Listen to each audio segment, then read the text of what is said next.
What's up? Of course, it's your boy Richie Rich at Consumer Appliance Support.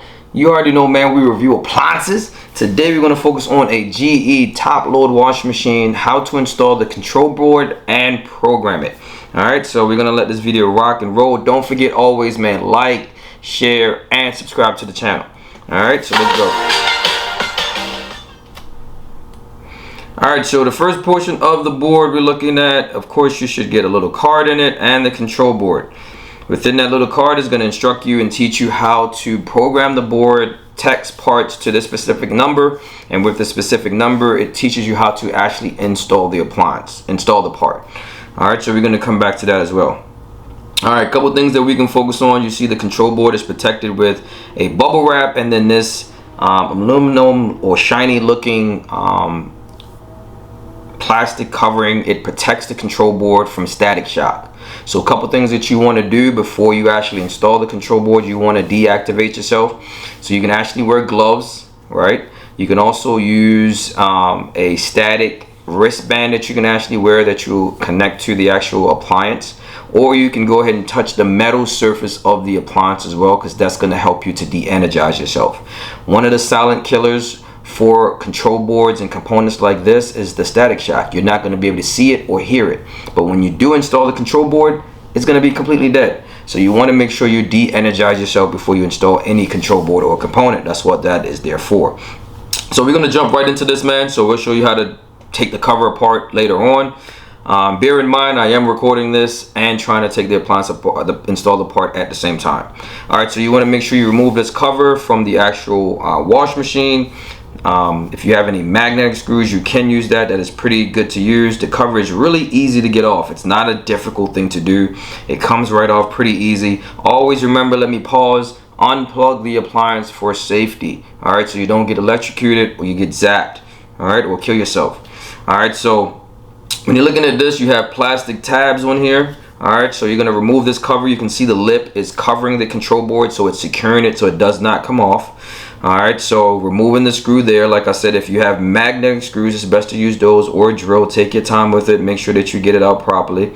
Alright, and within these control boards, you can see the different colors of the connectors. Those are plug and play connectors.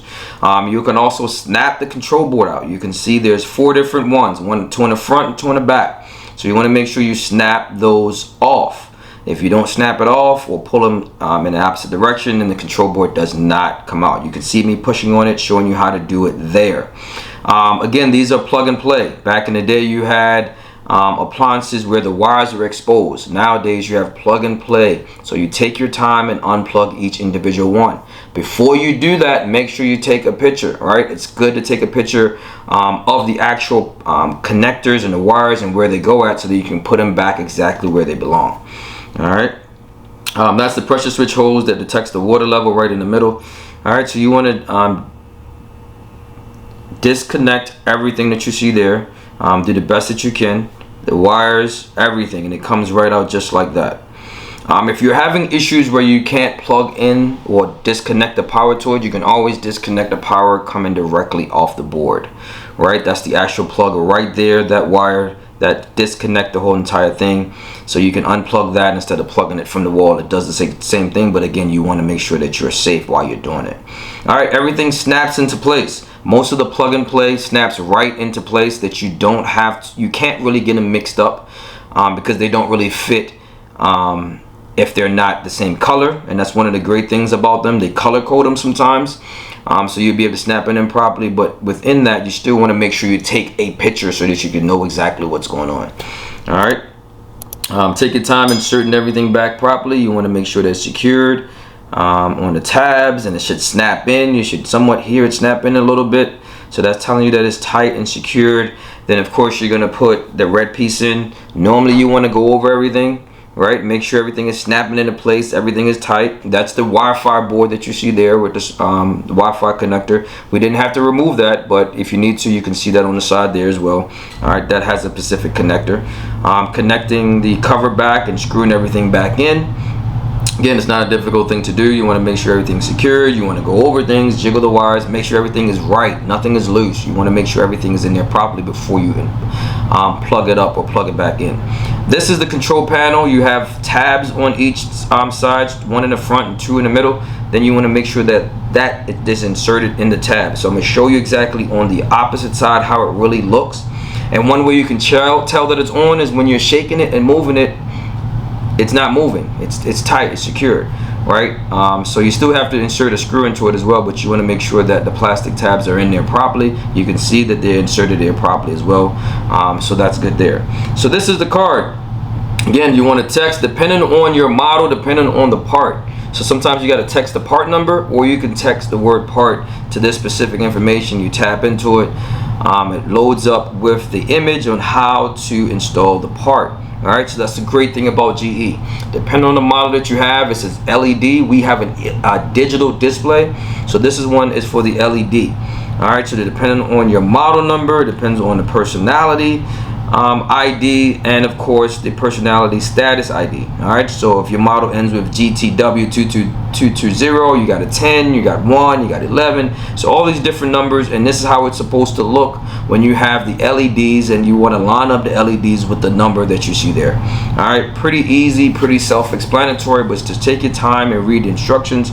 If you need to do a service mode test, because you have to change the personality, right, if it doesn't work initially, and when you first start it up initially, your control board is going to show you that it needs to be programmed, and we're going to talk about that in a little bit. Alright, so we're going to keep this thing rolling and rocking. This one is different. I had to install the part number into mine. Alright, so like I said, GE does respond back when you put this information in, and it teaches you how to program the board. You just got to get the link. So if you don't have it, check out this video because we got it. Alright, so we'll be able to help you do that as well, give you that information. So when you see the link, you tap the link, then it gives you the information on how, depending on the model. So you can see there's two models. There's a PTW600, PTW605. So it's a 3 and 4, the binary personality chart. And again, you want to make sure you read it, press the start button, LED will stop flashing, and the personality ID can be selected. Alright, so this is where it is. So that's the model number, PTW600. So that's the one we have, and we got to program it to number 3. So this is how it looks when you first install the board.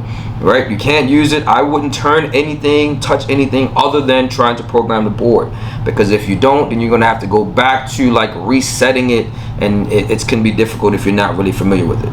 So you press the start button, you see the binary number 1. To make sure you have the right binary, you want to press and hold the start button. When you press and hold the start button, it goes to the binary number that you need to select. So we press the binary number, which is number 3. That's for our particular model of the appliance. Right, you see that number up, you press it and you hold it, and it programs it. All right, so you'll be able to see it. Boom, so everything is good. So you turn the power on. You want to make sure that the lights match up with the cycle. The LED that you see there, if they don't match up with a cycle, it's not correct. So there's times you might turn it here, and of course there shouldn't be any light here. It should go directly over to here, right? There's times when that happens. So you want to make sure all the LEDs have a light and it's matching up. If it's not matching up, it's not right and it's not correct. Then of course you want to start the cycle. Make sure everything works. You want to fill it up with water, let it agitate a little bit, make sure everything works. You also want to check the buttons, make sure all the buttons are functioning properly. You want to pause it. You want to check to also make sure if it's spinning. Right, you can see the machine spinning there. So these are a couple things that you want to do there to make sure that it's operating, filling, washing, draining, and spinning. So this is the back cover. All right, so you want to make sure that you secure the back cover the same way how you put it on is the same way you get it off. Right, so those tabs, you want to insert those tabs and you want to shift it to the left or the right to line it up with the screws that's in the back. Like I said, GE gives you an instruction how to really install it, so it's not a difficult thing to do, but you just got to get familiar with it and how to do it. All right, so those are the screws there. You want to make sure that the control panel is lined up, put the screws in. Once you put the screws in, turn it on, man, you are good to go. You've installed the GE top load washer machine, programmed it, everything is good to go. So like I said, I'm your boy Richie Rich at Consumer Appliance Support. You help me, I help you, we both help each other. Until next time, don't forget, subscribe to the channel. I'm your boy, Mo. Peace.